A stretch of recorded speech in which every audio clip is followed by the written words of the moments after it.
So, greetings, dear friends. Thank you for being here today, this afternoon, for the Sutta study group. I have 3 wonderful suttas lined up for us today. Let's see how we go. Doesn't matter whether we get through them or not. The most important thing, of course, is to have our chance to share on Dharma and explore the teachings of the Buddha together. So just while people are arriving and to give us a chance to settle in to this collective Sangha forum, we can meditate together. So please feel free to relax, close the eyes, and sit, developing mindfulness, developing samadhi for 10 minutes or so. And I'll ring the gong to conclude the short meditation session.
So we can just gradually open the eyes and welcome again everybody to the Sutta study group. Respectful greetings to Venerable Kachayana, beaming in from Aranyabodhi on the coast. Lovely to see you, Venerable. Good to see you all. And for this first sutta that we're going to look at, I'd like to suggest that you just continue to meditate. And I'm going to read out actually the whole sutta. It's not very long. So you can just really receive, take it in, and then we can discuss. So I'm going to put it up on the screen so that I can read it. But I suggest you really just relax, meditate, and receive.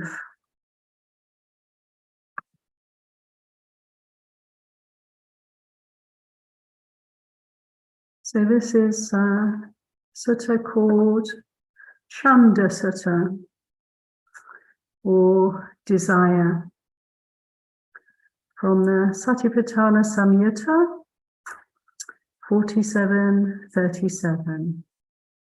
Here we go.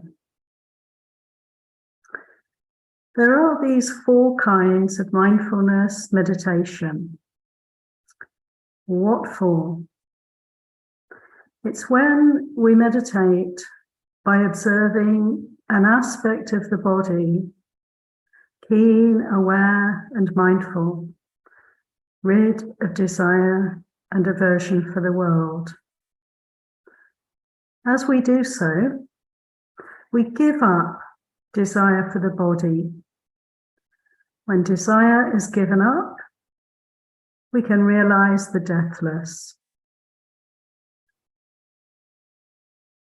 We meditate observing an aspect of feelings, or feelings within feelings. Keen, aware, and mindful, rid of desire and aversion for the world. As we do so, we give up desire for feelings. And when desire is given up, we realize the deathless. We meditate observing an aspect of the mind, mind within mind, heart, chitta within heart, keenly aware and mindful, free from desire and aversion for the world. As we do so, we give up desire for the mind, desire for the chitta, the heart. When desire is given up, we can realize the deathless.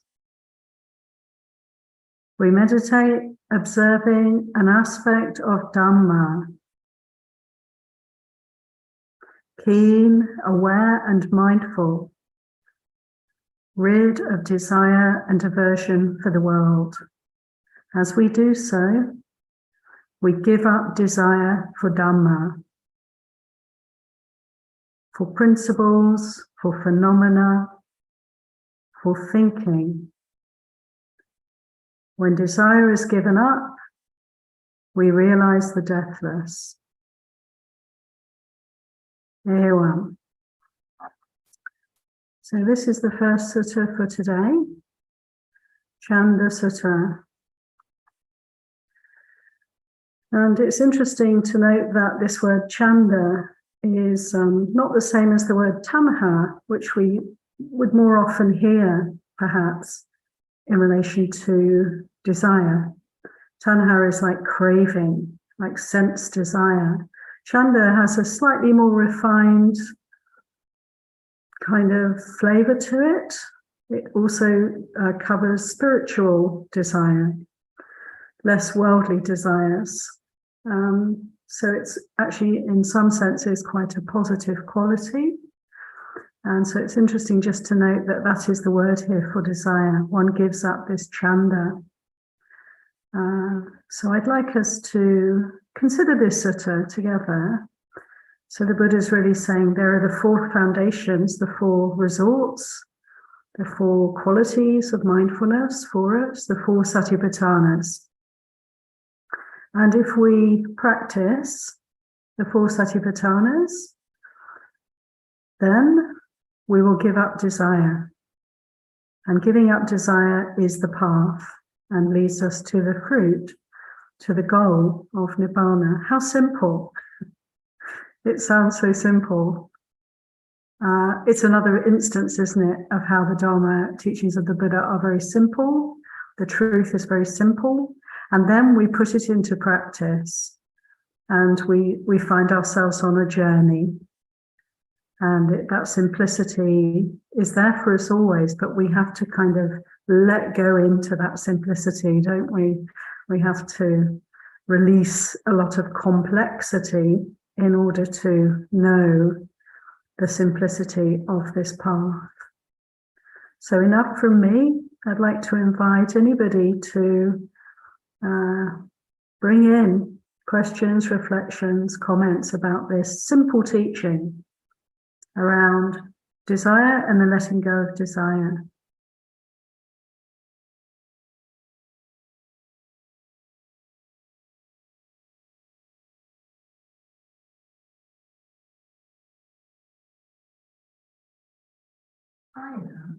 Got a question in the room. Let's hope you can hear.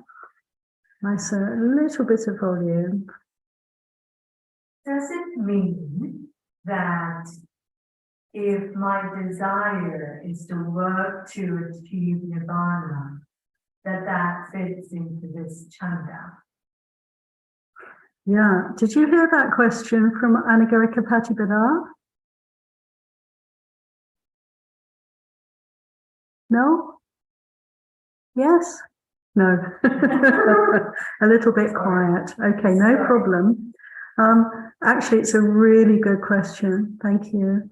Because Anagarika Patibhadar is saying, well, so does the desire for Nibbana, the very wholesome desire to practice and to attain to its full, the teachings of the Buddha, the guidance of the Buddha, all the way to Nibbana, is that also to be given up, to be let go of? And that's such a good question, isn't it? Because I was actually saying this morning in the meditation at the end that, you know, we are, even in our practice, even in our most wholesome aspirations, we're still operating from desire. And this sutta is really touching on this by the use of the word chanda.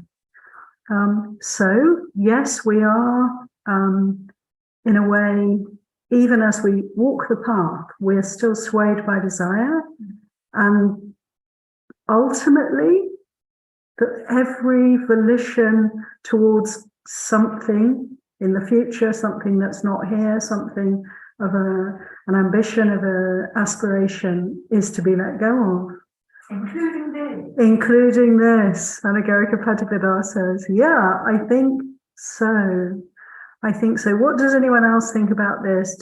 Does anybody have a sense of this paradox for us? It's a paradox, isn't it? Because you need to have a certain amount of volition, a volitional energy towards the goal. Yeah. Otherwise, we may not find ourselves practicing at all. And yet, is that a source of suffering for us? Is it tinged with ignorance right up until the last moment of realization? Question. Hananea. Well, two things. One, this is chanda with CH versus chanda, C-A-N-D-A, which I understand to be wholesome desire for aspiration. So I'm not sure about, are we comparing apples to apples here?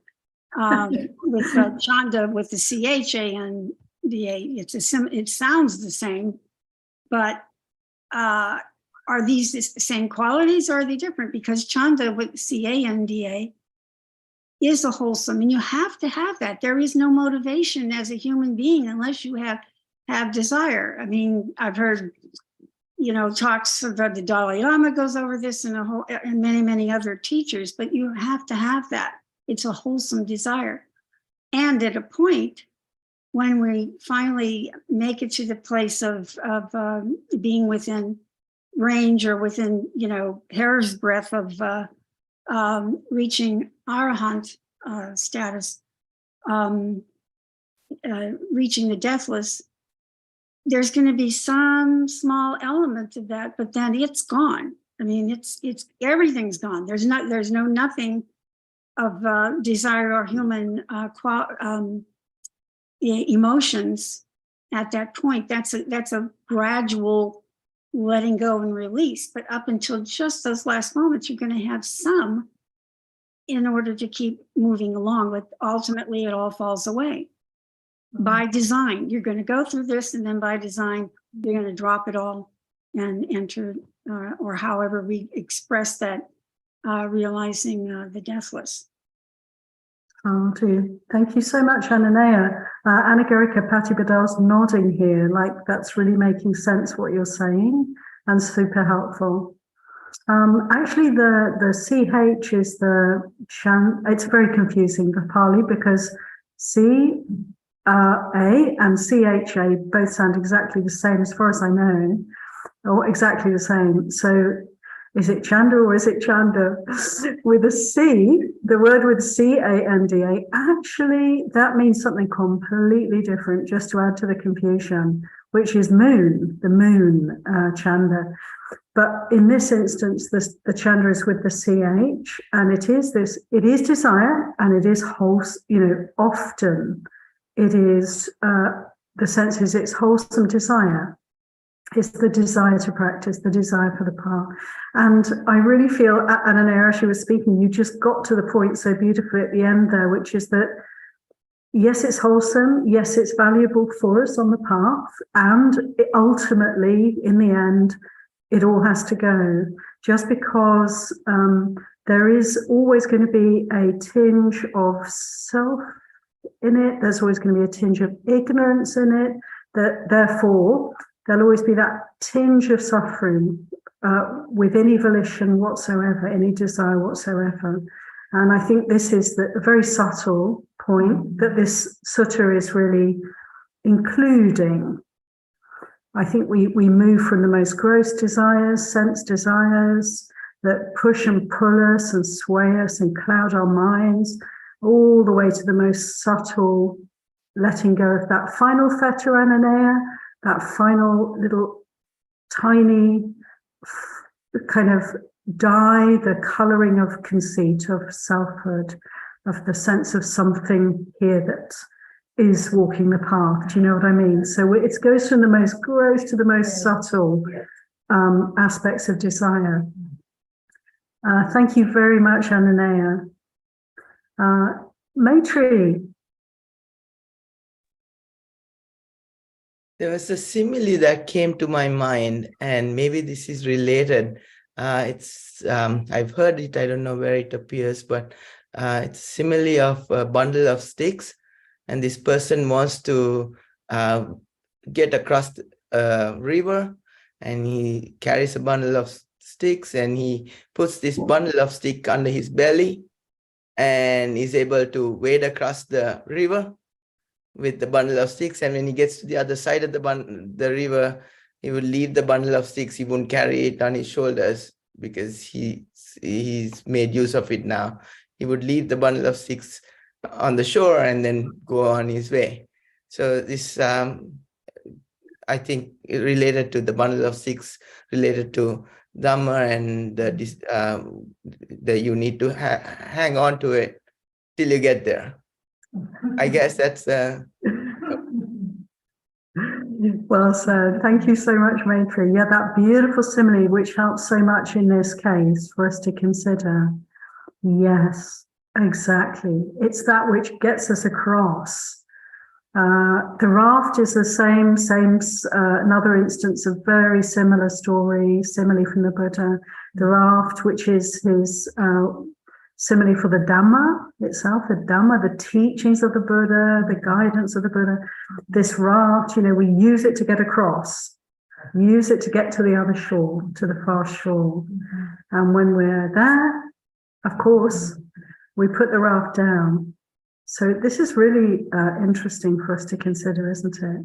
I think also, everybody, that this sutta is covering the journey that most of us are on, of, working with actually more obvious and in some ways palpable, powerful urges, desires and aversions to this, that and the other. And what I'm really taking in from this sutta is that the Buddha is saying, if we practice the 4 Satipatthanas, this is a way in which we can kind of not be overwhelmed by desire. And when we say desire, when he uses the word chanda for desire in this sutta, we can also assume that's it. It covers, it includes aversion, can't we? Because the two are like the two sides of the two aspects of the same problem, really. That we're seeking that which is not present, we're trying to get away from that which is, and our journey is one of just recognizing moment to moment where there is this push and pull in the human heart. And the Buddha is telling us, okay, practice the 4 Satipatthanas and you will move through this field, this minefield, really, isn't it? Move through the minefield of our defilements. Anybody else like to come in on this sutta?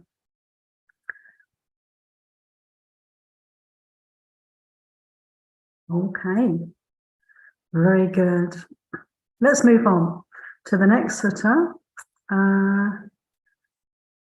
which I shall put up on the screen for us all, and we'll go through it part by part.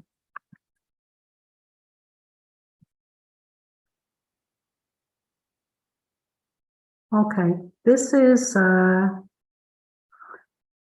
also, of course, from Satipatthanas Samyutta, number 40. And this is called Analysis Vibhanga Sutta.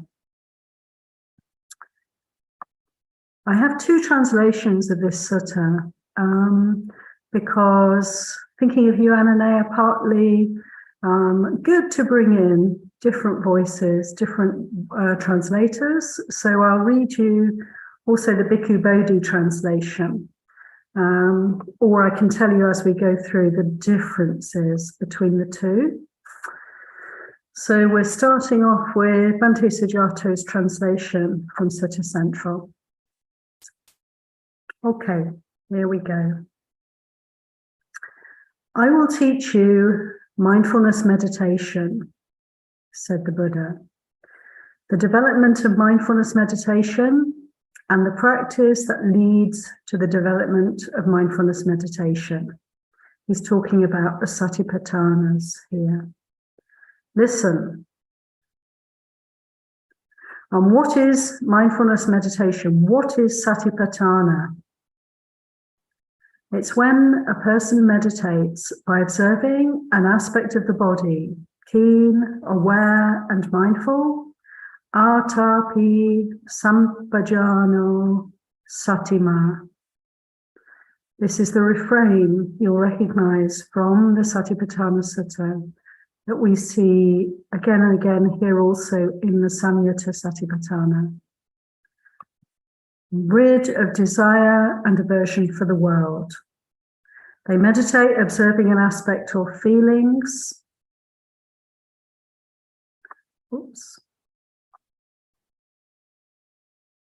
Keen, aware, and mindful. Rid of desire and aversion for the world.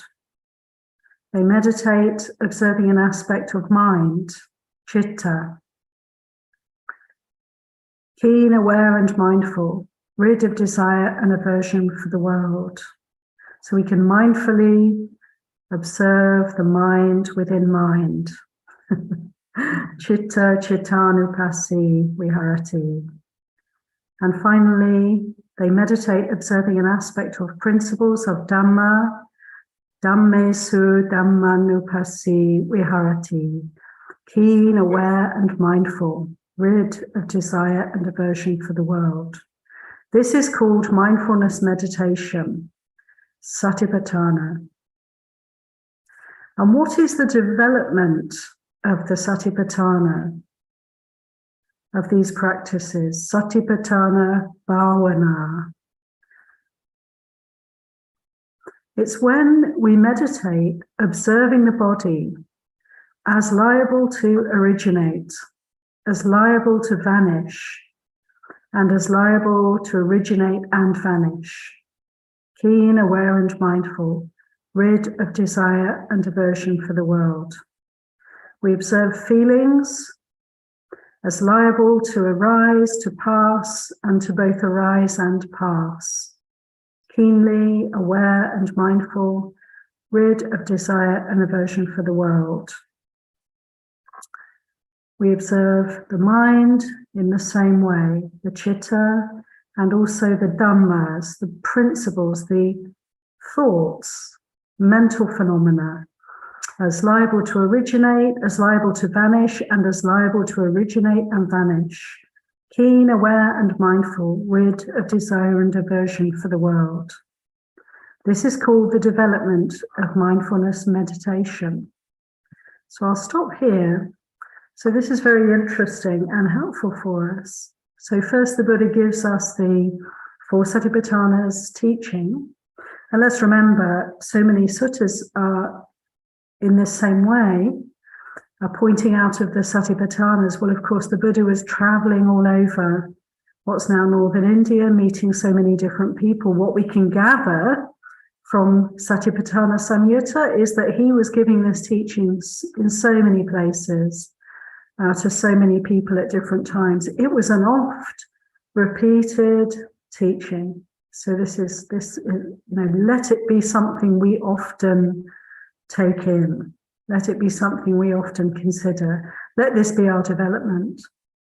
And then he explains, so how do you know the 4 Satipatthana, you practice meditation and mindfulness in daily life around these 4 resorts of mindfulness. So how do you develop them? And then he's telling us how to develop the 4 Satipatthana, to note, to be aware of, to bring in this understanding, this appreciation of anicca, arising and passing, both arising and passing. So to notice, let it be a constant, a continuous observation for us to notice the change. And we were talking about Vedana and Upassana this morning, feelings, and how the Buddha said they're like bubbles. As the rain falls, imagine the rain falling on water, on a puddle or a pond or a lake, the raindrops falling and the bubbles that form, and how swiftly they change, how they arise and pass, how ephemeral they are, and how they can seem sometimes so solid and so real and so formed, and then pop, they've gone, and the next one arises. And so in this way, again and again, the Buddha encouraged us to remember, to appreciate, to just notice the truth of impermanence. The truth of impermanence which imbues all things, which imbues our every observation, which imbues the 6 senses, every experience we have. And so here, in relation to the 4 Satipatthana, the Buddha is saying, this is how to develop this practice. Bring in anicca sanya. Anybody like to offer any reflections, any similar teachings, any questions? Feel free to generously share. Thank you, Sheila. Yeah. Good afternoon. Good afternoon. As we're discussing Satipatthana, what comes to mind is in translating or taking Satipatthana into daily life, then what I'm hearing, I think, is even when there are feelings or causes and conditions, those too arise, and the aim is to not get stuck in whatever that transaction of feelings or mind or with others, and having the ability to perhaps see or experience something that may be a neutral feeling or a painful feeling, but allowing that to not shape the next moment, and allowing that to literally just evaporate, and using Satipatthana in real time to gauge how we're moving in the world moment to moment. That's what comes to mind for me with this sutta, these suttas. Thank you. Sadhu. Thank you so much, Sheila. I mean, that's a great teaching in and of itself you've just given there, from experience from the heart.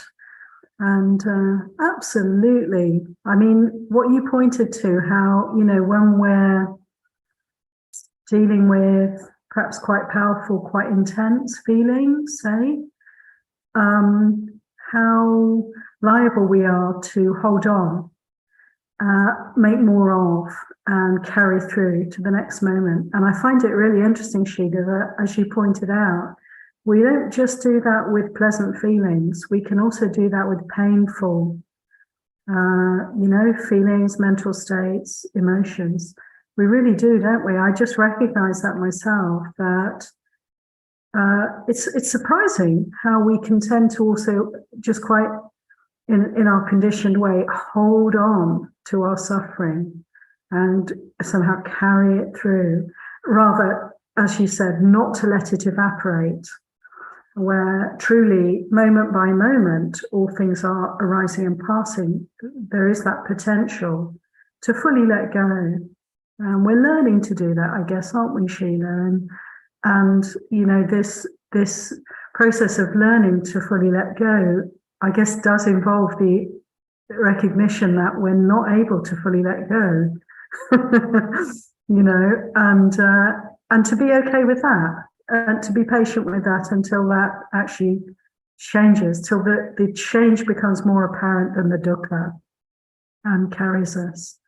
And yeah, like Ajahn Chah said, didn't he, Sheila, 99% of the path is knowing we really could let go, but just not finding that the fist is holding tight. It's just not releasing yet. But yes, indeed, I agree with you. This is the way of practice, and this is what this sutta is really pointing out for us, isn't it? It's shining the light on this process. See the desire, see the aversion. Can we see every feeling, every thought, every mind state, every emotion as a bubble? Bubbles arising and passing. I mean, this is a huge question, really, isn't it? All our history, all our culture, all our grievances, it's especially the painful things, all the injustices, all the historical suffering of our ancestors. Can we let it go? Can we see bubbles arising and passing? And I feel that great delicacy is required and great compassion for all of us. And it's not like a forgetting. The opposite. The opposite. It's a remembering, a fully integrating that happens as we practice. We're not dissociating. we're not becoming indifferent, but we are developing equanimity towards all that can be experienced. And it's like opening up to the bigger picture, isn't it? And, you know, really, the more we can let go, the more we can understand.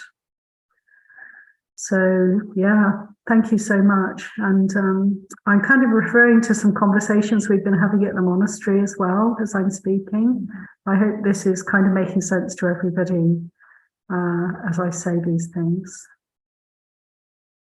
I've got a question in the room from Anagarika Patipada.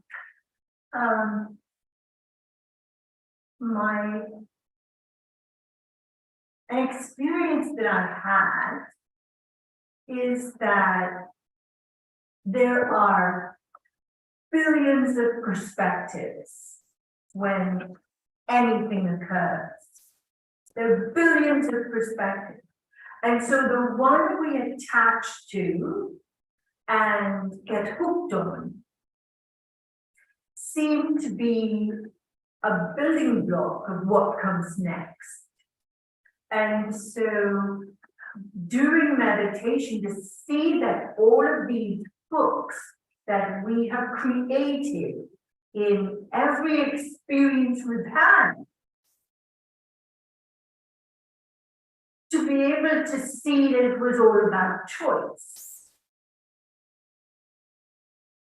And you can only make a choice based on what you know at the time. But during this practice, when we're trying to develop right view, and we start, and I'm thinking, as I start to understand what right view is, it means that the persona hooking into the experience is where that suffering happens. So to be able to then see all of the past differently and see that the karmic connections we have with people have resulted in some of these choices, we can change how we see our history. It doesn't have to be that it's painful. It doesn't have to be that it hurts. Thank you so much. Yeah, that's a great exploration. Did you all hear that? Yes. Oh, that's so wonderful, because I couldn't possibly, you know, put it in a better way. That is very interesting to bring that in. Isn't it interesting that we can only perceive so much, and that our conditioning is a kind of like, what I'm sort of hearing you saying is it's like a pair of blinkers or something like that, that we have the blinkers on. And I guess we all have that to some extent. That's what we could call ignorance, I guess. So we are seeing through a particular lens of our own past karma. And I do find it interesting, Anagarika Patipada, that we can review our own lives as we practice over years, look back, and we can actually feel differently about the past, yes. Right? Yes. She's agreeing, yes. Like, because our minds are literally changing, are clearing, and particularly perhaps the very negative, very painful, very traumatic aspects do fall away as we practice. It dissolves. It dissolves, yeah. Anagarika is saying, it dissolves. And so we look back and we actually have a different past. Because what is the past? I mean, that leads us to reflect. What is the past? It's in the mind. It's just a whole bunch of thoughts and memories. How true are they? You know? So that's really a very wonderful point you just made. And I think this process of healing, many of us have pasts personal and past ancestral that need a lot of healing. And that this is a way, this path is a way of deeply meeting the need for healing, you know. And to meet it with tenderness and compassion. She's saying to meet it with tenderness and compassion. Absolutely. This is so, so delicate. And for each person, it's like no person can tell another person how to do this work. No, that would be disrespectful, right? So it's like for each person to just really honor the process for each one of us and with great compassion towards each other. Thank you so We much. can only share our own. And Anagarika Padapazar says we can only share our own. We only have this mind-heart, don't we? And this journey.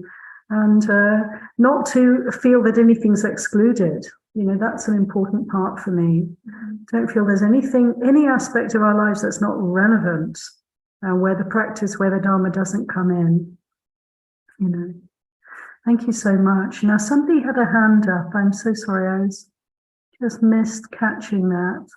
It is I, Sheila, and yeah, Sheila. And Anagarika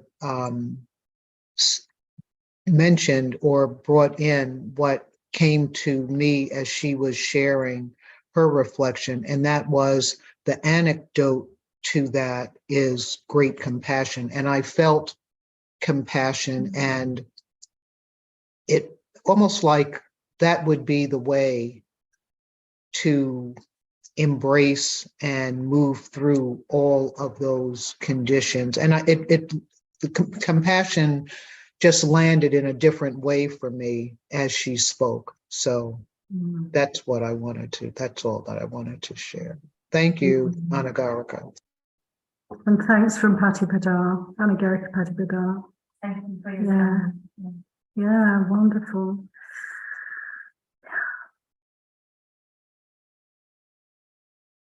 Seeing the change. Isn't it amazing how everything can change? Not just the ability to be present, to bear with the present, but also look at how the past changes for us. Look at how the future changes for us. The Buddha's exhortation to us is really not to go there. Don't think about the future. It's not here yet. There's really no point in projecting the mind out of the present. But actually our sense of past and future, we can see in the present how they are also transformed by this path of practice. How amazing. Ananaya. This is just something that stuck with me. I heard it years ago. I believe Paramahansa Yogananda in one of his books, but I find it to be true and relevant for this moment. Heal yourself, heal thousands. The ripple effects of when we practice and we shift and change just goes way far afield in ways that we have no idea. But it just, is just like an emphasis, exclamation points of how important it is to do the work. Yeah, thank you so much, Ananaya. Heal one, heal thousands. Isn't that so true?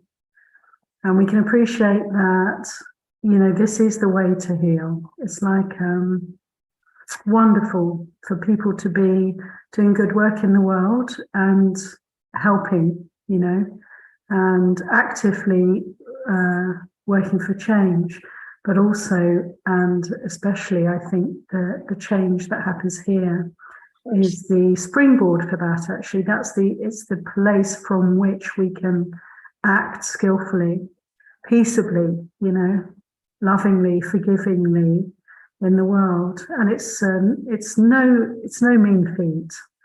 But as the Buddha said, the biggest battle that we'll ever face is with this this human heart right here. This is our place to really fight the good fight, and then our external situation will be a reflection of that work.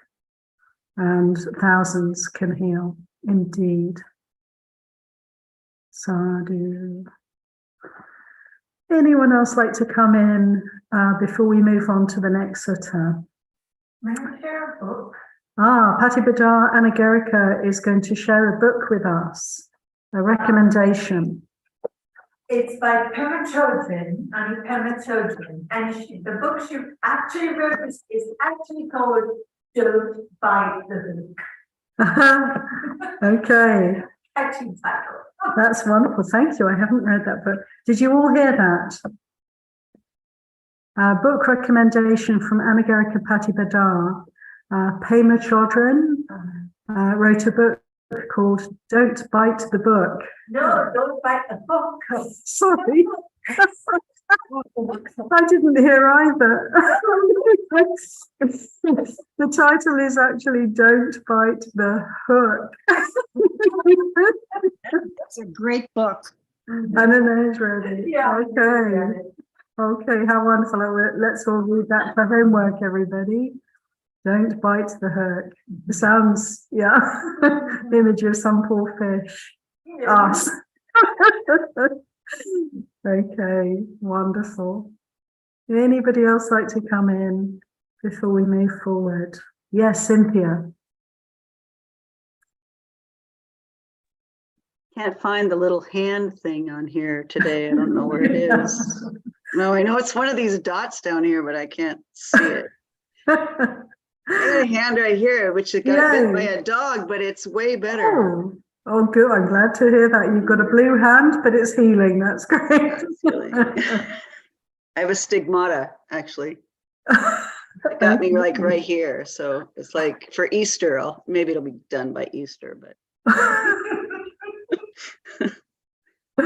yeah, so that isn't what I wanted to talk about though. I wanted to say that during the what do they call it? The retreat that Aloka Vihara does at the end of the year, the New Year's retreat. I got access to a memory, a traumatic memory from when I was 1. And it's like the farthest I've ever been back as far as being able to actually like remember a feeling, like feel what I felt. It's and just holding that completely, like it's like the whole kaleidoscope shifted because you could hold that with the trauma that happened and bring it forward and see how like so many things were affected by that moment. And you're talking about how we can shift the past and the future, and just how that gave me access to just gigantic amounts of understanding, I guess, in what's happened in the past and what's currently, as things hit me, I can see them in a completely different way now because I accessed that piece. That's it. Thank you so much for sharing that, Cynthia. How amazing, huh? Yeah. We don't get to recognize how colored the heart can be, how affected the heart can be. The whole life, even the whole life. Some things are coloring, distorting the view, and you know, we're carrying so much suffering we're not aware of.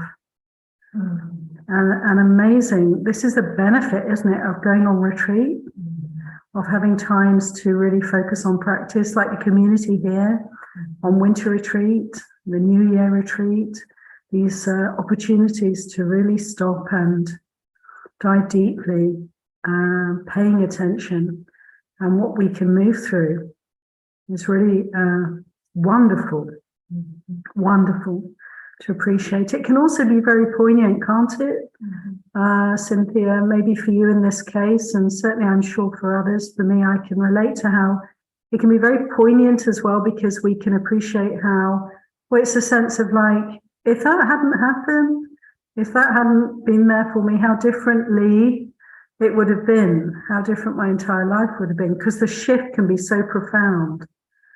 The change is so great. So it's like a whole new world opening up, and poignant and wonderful, and something to really celebrate when we move through, untangle some big knots. to be courageous enough to step forward. It's stepping into the unknown then, isn't it? Because we don't know who we are anymore. And that's very valuable to have that kind of experience. Because there's nobody to, you know, solidify around. There's nothing to reify here. And it helps us to see that, to appreciate that. Everything fluid, everything passing, bubbles, bubbles. Thank you so much, Cynthia.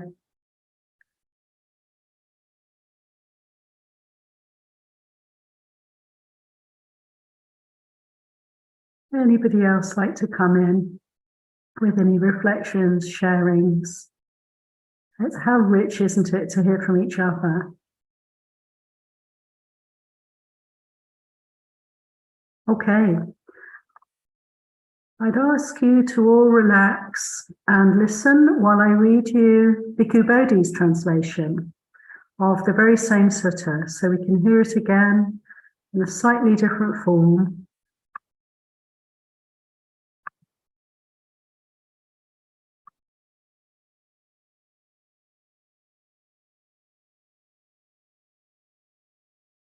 Let's see if I can get that up on screen for us. We'll have to do it a different way.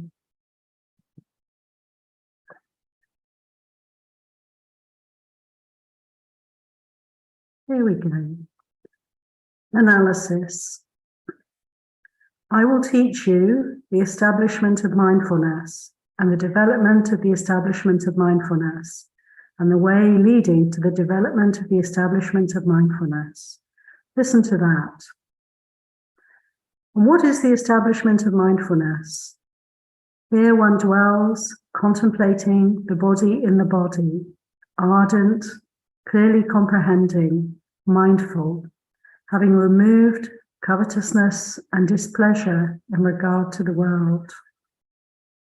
One dwells contemplating feelings in feelings, mind in mind, phenomena in phenomena, ardent, clearly comprehending, mindful, having removed covetousness and displeasure in regard to the world.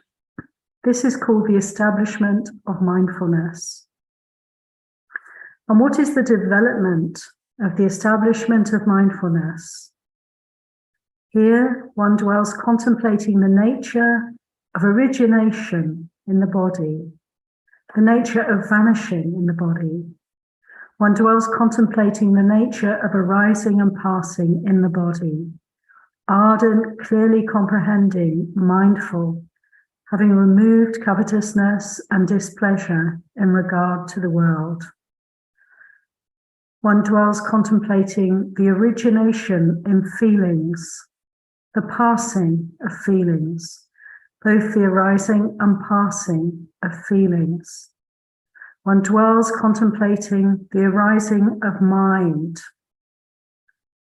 the passing of mind, the arising and passing of mind, of citta. One dwells contemplating the arising of dhammas, of mental phenomena, the vanishing of mental phenomena, the arising and passing of mental phenomena. In all these cases, ardent, clearly comprehending and mindful, having removed covetousness and displeasure in regard to the world. This is the development of the Satipatthanas, of the establishment of mindfulness.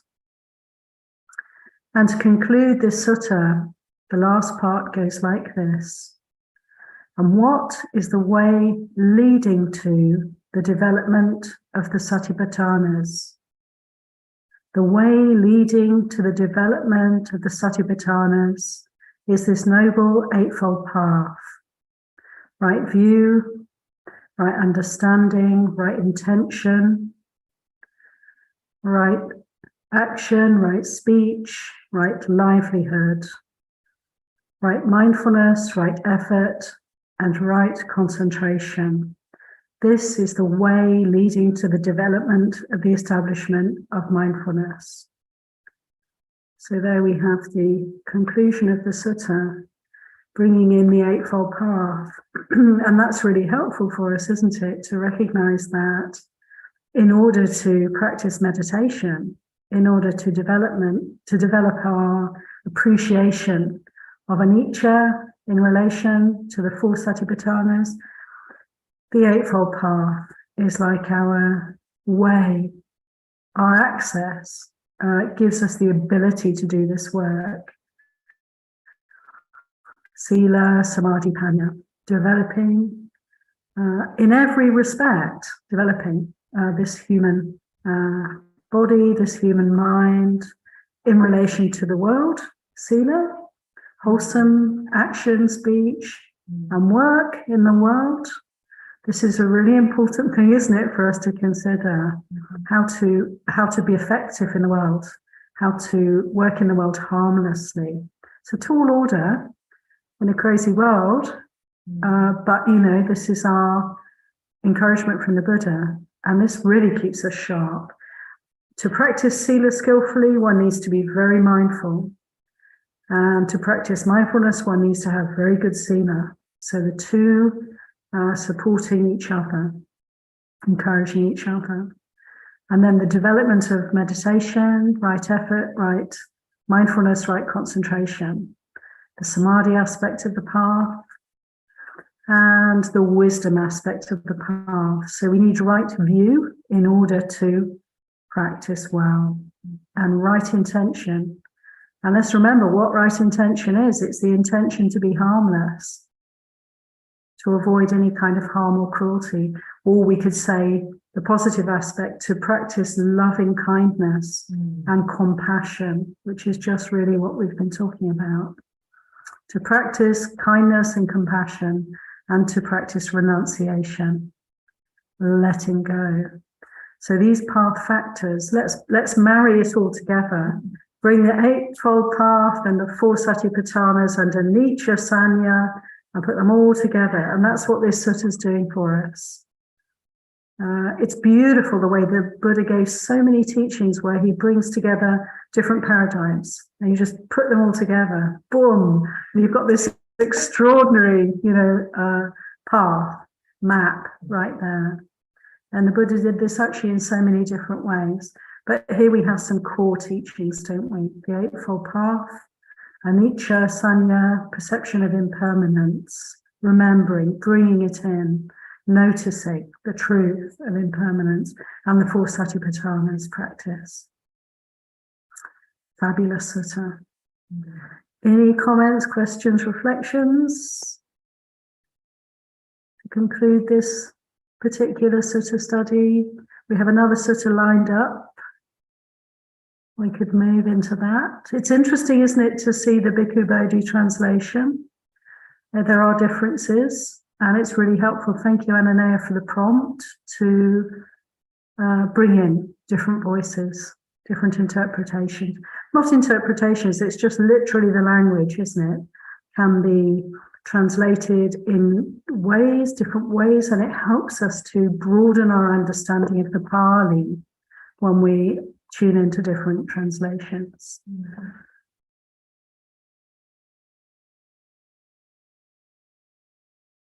Okay, so onward, and this next sutta is moving us into the contemplation of the next little while as a group of Vedana Nupassana.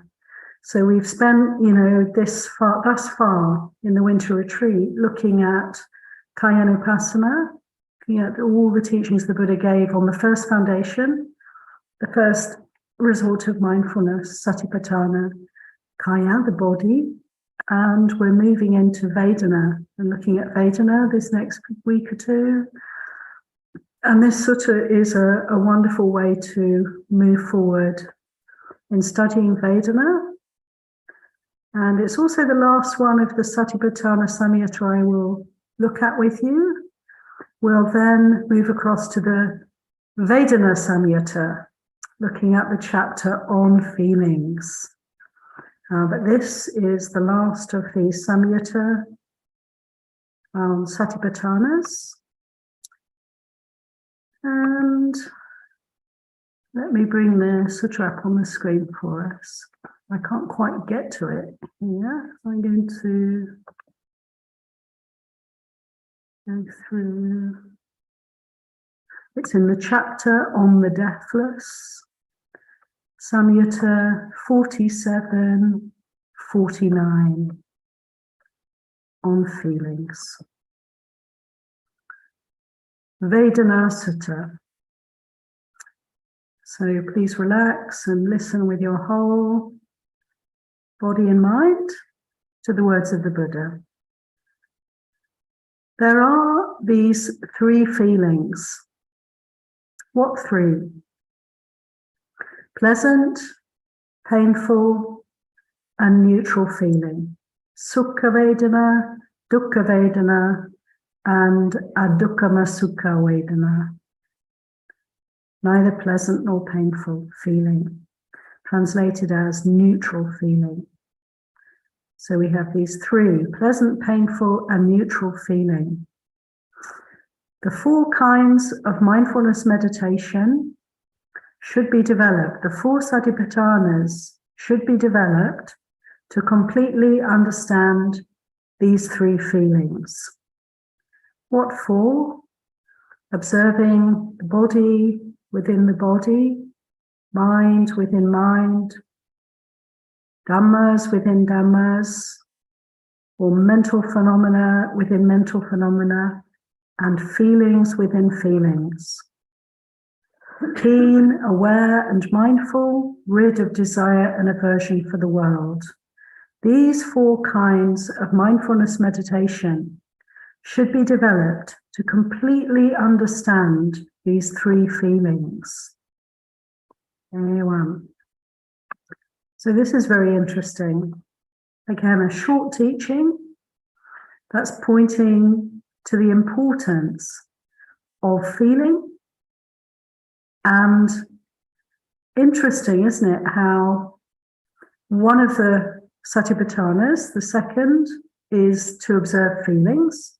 But the Buddha here is saying that in order to fully understand feeling, we need to practice all four Satipatthana. I find that quite interesting. Not to just focus on one Satipatthana, perhaps, is an encouragement. It comes in different places, the encouragement to not just focus on one, but to focus on bringing in all four into our practice of mindfulness. A fuller, a more kind of open approach. It's interesting for me particularly, some of you might also have had the experience of training in the Goenka tradition.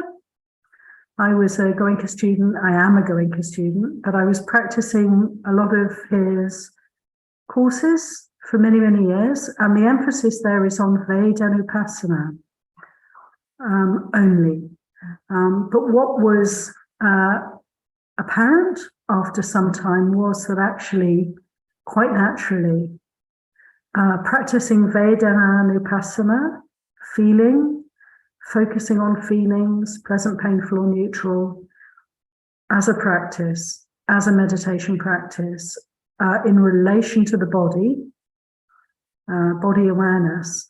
Actually, when one does this, follows this approach, what happens? All the other Satipatthanas become relevant, become part of the practice. They all manifest for us. We become aware of the emotions, the thoughts, and so forth. One can't miss these things. So it's quite interesting for me to take in this sutta, to hear the Buddha's words, the encouragement to practice all four Satipatthanas, and also the experience of seeing how that quite naturally evolves. If we focus on one, we're going to develop all four. I'd like to invite anybody else, any thoughts, reflections, or sharing from your own practice experience. We're going to be exploring Vedananupassana in depth over the next while. So this is a preliminary opportunity just to bring in and consider the importance of feelings, mindfulness of feelings. Do we all know what that really means?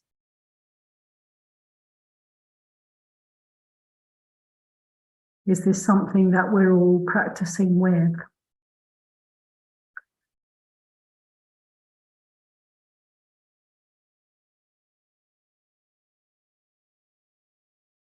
I'd like to bring in, as we have wonderful silence, no, I'm going to come back to that. Sheila. Thank you. This is a very timely. I had the opportunity to take Venerable Analayo's Satipatthana course and have always utilized the recordings as part of my mostly daily meditation. And lately, and I think particularly because of the focus of Dhammadharini during this time on Satipatthana, it just seemed like a good time to bring that back with more focus, particularly to be able to participate in these sessions with Dhammadharini. And today I played the Vedana recording, and it just seemed like that's the place to stay for a while. And one thing that I don't think occurred to me previously, and it's something I've been thinking about all day, the pleasant feeling of the present moment. And that just landed in a new way. And I guess not really thinking about or observing the present moment in as a characteristic of being pleasant. And in another meditation session today, I incorporated that, and I just think I'd like to really bring more awareness to the present moment as a pleasant feeling. Thank you. Thank you so much, Sheila. That's a great encouragement for all of us, isn't it? Can we notice that? And to be resting in the present, how peaceful, how sublime. Somebody mentioned this morning in the meditation time, noticing the suffering that arises as thoughts arise. As a thought arises, that's leading us into something else. How painful. And she had that recognition, that noticing of distraction from the simplicity of the present. So can we appreciate, can we enjoy and feel the reality of how it feels to be present? Beautiful. Thank you so much, Sheila. And there's a good tip again for us to tune into Bhante Analayo's Satipatthana teachings. It's all there for us online. Wonderful monk, scholar, profound insight, great teacher. And he's done a whole series on Satipatthana. This is something to take in, benefit from. There are many, many Satipatthana teachings out there, but Bhante Analayo's big recommend for me too. And really let these teachings deepen our practice. Thank you, Sheila. But Anagarika Patipada would like to mention something. In the going to teaching, one of the most repeated instructions is to be equanimous, no matter what arises. Another book, this book is called The Body Keeps the Score.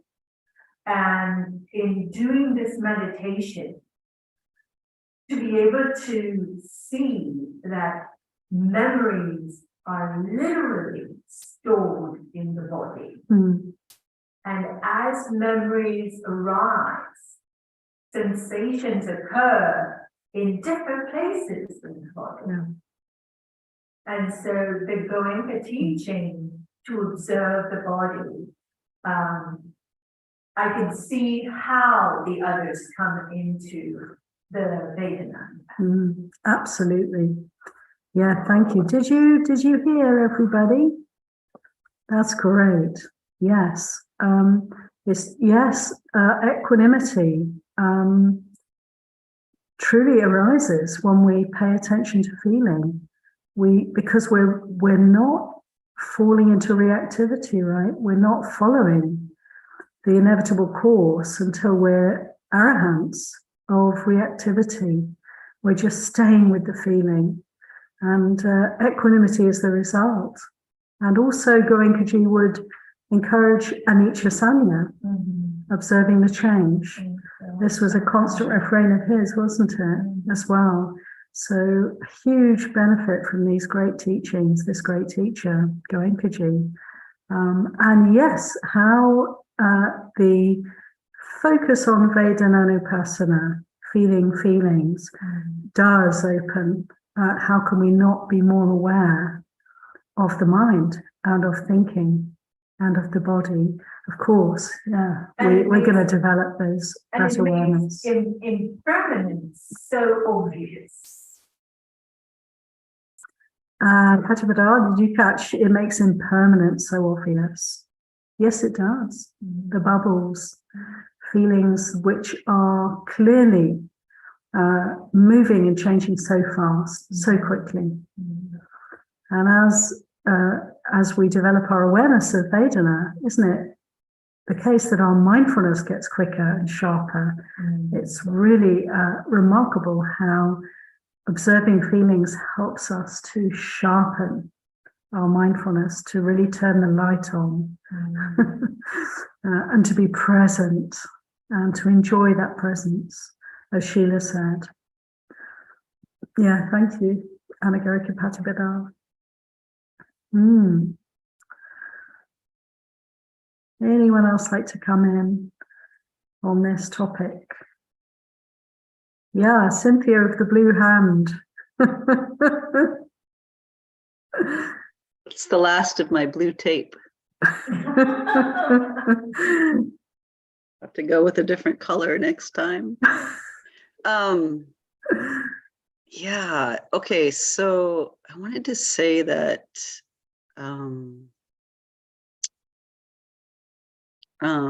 awareness of feelings also for me brings up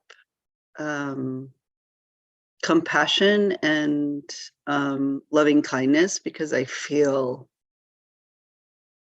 like you're sure that other people feel that too, feel whatever pain you're feeling, you kind of know that you're not the only one in that pain, and it brings up a connection between me and like all the other suffering people. There's so many, like all of us. So yeah, it brings up lots and lots of compassion for me when I focus on my feelings. Yeah, thank you so much, Cynthia. Absolutely. Opening up to feelings, the realm of feelings. And it's interesting, actually, in the Buddha's teaching, it's very much this simple, pleasant, painful, neutral. But in observing, going back to the beginning of emotion, really, through observing feelings, we really get a handle on emotion, and we really can open to the world of emotion, can't we? And as you say so beautifully, how that connects us to others, because there's no different, there's only the human situation, the human predicament we all share. We're all in the same boat. And it's wonderful to develop, isn't it, this kind of empathy, sympathy, resonating with others, that is compassion. Quite naturally develops, doesn't it? Wisdom and compassion, the two wings of the bird, the flying for liberation, toward liberation. Wisdom and compassion together developing as we walk the path. Thank you so much, Cynthia. Ananaya. For me, one of the biggest things as regards Vedana is when I realized or had the experience that feelings are not personal. There was such a huge shift in that. It doesn't mean that I don't feel my feelings or that I don't have empathy for another person and their feelings, but it's a real relief to be able to, as feelings arise, watch them and just know that you can let them go. That you can have a different, it's just a completely different relationship with that. And also that everybody is experiencing, this is how it is. So everyone is subject to this. So when I see someone who is fully into their emotions without the benefit of realizing that, yes, they're there, but you do not have to have them take over or let them, have them completely ruling your mind, etc. So I just find that to be just an extraordinary benefit of the Dhamma, among many, of course. Sadhu. Yeah, thank you so much. Really just the two of you, Cynthia and Ananaya, really bringing this point for us. It connects us, doesn't it, to be able to be really increasingly aware and mindful of feeling. It both connects us with others and it helps us to recognize the not self truth of our experience. So it's like, or the experience. So it's like letting go of that sense of being alone, sense of being, unique in some way, sense of being a separate individual on a lonesome journey. It's really not like that. And that's so valuable and helpful for us to take the sting out of the experience. And it's also the great leveler, isn't it? We all have. Our world is really the world of feelings, thoughts, emotions, mind states, and carrying this body. And we all have that. We're all in the same situation. How much compassion we can offer, and to others and also to ourselves. It's very heart-opening, this practice, isn't it? It really is. It really softens us. And, we become very porous. We become very tuned in. And when somebody's suffering, we really feel it. And yet we're not bowled over by it because we have equanimity also. We're used to, aren't we, being with difficult, painful feeling and not making a problem out of it and learning to be present for it. So when we see others suffering, we can very easily pick up on that without getting caught, without shaking. And this is the healing of the thousand, is it not? That we can stand steady in the midst of strife and real deep trauma and pain, which is all around us and within us. And we can stand steady and offer, our peace, the calm. This is a great safety, isn't it? We're offering great safety into the world and healing, as we said. And we can help so many beings, not by actually doing anything. Action comes from these places, doesn't it? Action comes from this state of mind that is equanimous, that has made peace with the world. We don't have to do anything effortful, then it's quite natural for us to step into difficult places and not be caught up in them, but to be able to bring some light and bring some tenderness, kindness, compassion. Thank you so much, Ananea, and also Cynthia.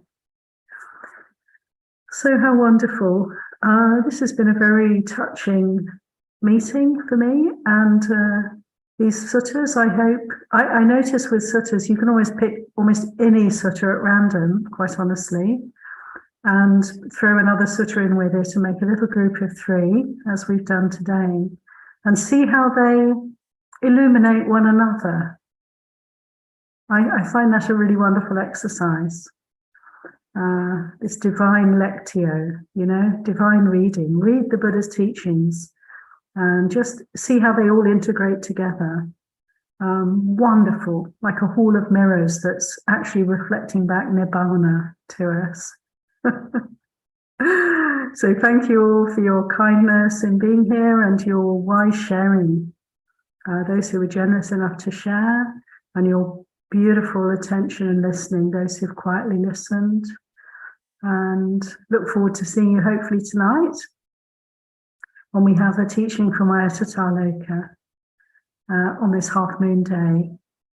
So 7 o'clock this evening for those who are able to join us.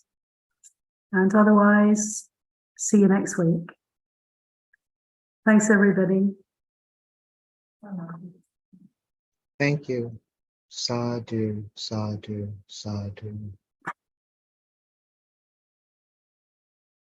So much.